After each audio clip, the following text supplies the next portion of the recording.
Strategi jitu PDIP berbuah manis, Jokowi dan Mega sepakat berikan tiket Pilpres untuk Ganjar.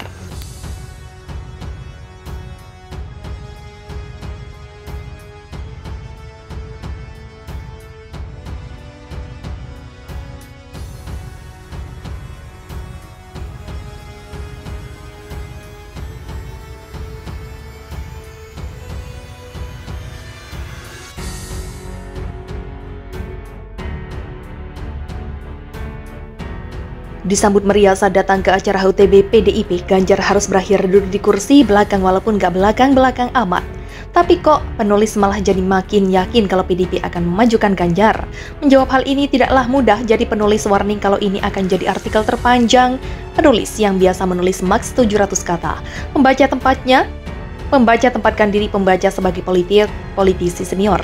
Tentu pembaca akan menganalisa kondisi medan perang betul. Yang kedua harus membaca lakukan adalah kenalilah musuhmu, kenalilah dirimu, 1000 kali berperang maka 1000 kali menang. Lalu kini tempatkan pembaca sebagai Megawati, maka yang harus membaca sadari ada pembenci Megawati yang mendukung PDIP karena Jokowi.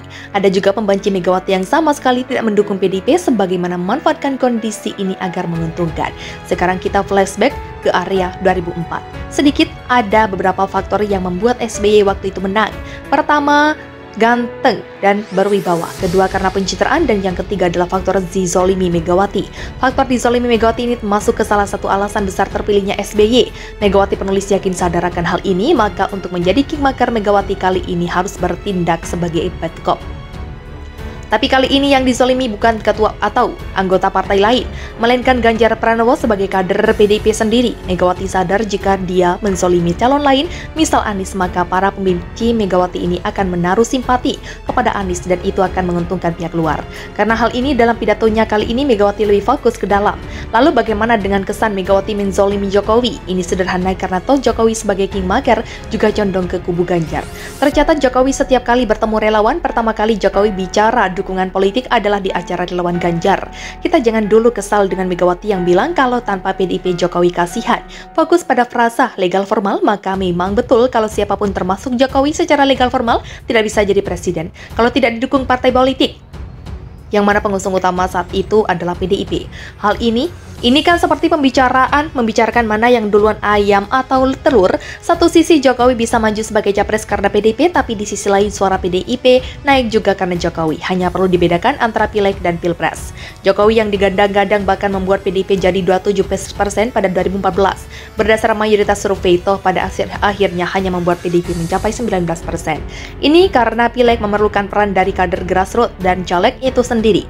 Dalam hal ini Megawati menegaskan bahwa dia support penuh Jokowi saat itu, artinya saat ini dia juga akan support para caleg lewat kader-kader di grassroots untuk memenangkan mereka, tentunya dengan support sistem khas PDIP. Sampai ini penulis yakni banyak pembaca pendukung Jokowi relawan Ganjar yang masih kesal dengan Megawati.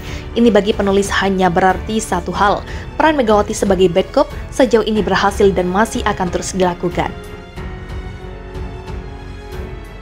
Lalu sampai kapan Megawati akan main sebagai bad cop ini? Sederhana, sampai dukungan terhadap Ganjar di masyarakat klimaks. Jadi kalau sampai saat ini Ganjar belum deklarasikan sebagai capres, maka bagi penulis ini hanyalah sinyal untuk relawan Ganjar bekerja lebih maksimal lagi. Tidak hanya di medsos tapi juga turun ke lapangan. Seperti kita ketahui, lawan politik kubu Sono sendiri walaupun berulang kali ngeles, tapi mereka meminta PDIP untuk segera mengumumkan capres. Nah, strategi bad cop ini juga berfungsi untuk mengecoh kubu lawan yang saat ini juga sedang menunggu siapa nih yang akan dijagokan PDIP. Strategi PDIP membuat luntang-lantung Anies CS dan koalisi lainnya juga sedikit disinggung Megawati dalam pidatonya lewat sendirian. Penulis paham banyak relawan Ganjar dan fans Jokowi yang kesal, tapi coba deh ulangi berkali-kali dan perhatikan gestur Jokowi saat Megawati menyindirnya. Lalu tanyakan pada mereka-mereka yang terbiasa memamerkan peran. Terlihat seperti kesal, namun bagi penulis itu terlihat seperti sedikit demam panggung dalam memulai aksi good cop bad cop ini. Tapi tentu Jokowi dilakukan itu dengan maksimal, demikian juga Ganjar yang tetap menyatakan setia dengan keputusan partai.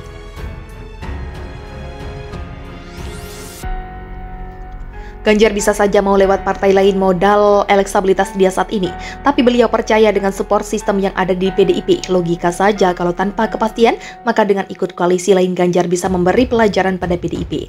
Karena yang diuntungkan nanti adalah partai lain dengan menunggu PDIP, maka sudah tanpa kepastian. Lama menunggu dan pada akhirnya kalau dimajukan PDIP yang untung. Secara logika orang akan cenderung memilih yang duluan meminang, bukan?